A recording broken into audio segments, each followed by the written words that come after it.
What's up? What's cracking?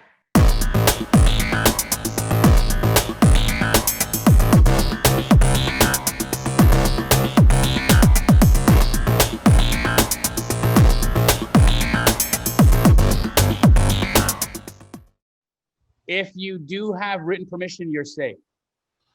Just make sure you got written permission. Like, that's the key here. Because if you don't have permission and you send the deal out to your buyer, that's where you're going to get into trouble.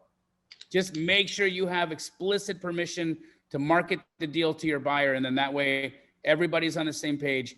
A lot of acquisition wholesalers that are new, they don't understand what options are. And so what I say to folks is use the term JV. They understand the word JV.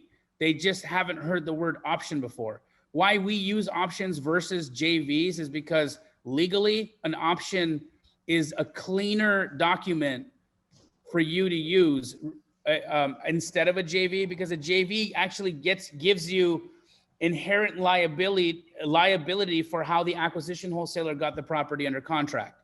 So if, say for instance, the AC wholesaler lied to their seller and maybe just gave them mistruths or did something that wasn't good, and ultimately they ended up getting sued for that, you being in a JV with that acquisition wholesaler kind of makes you a party to that situation because you're in a joint venture on that acquisition.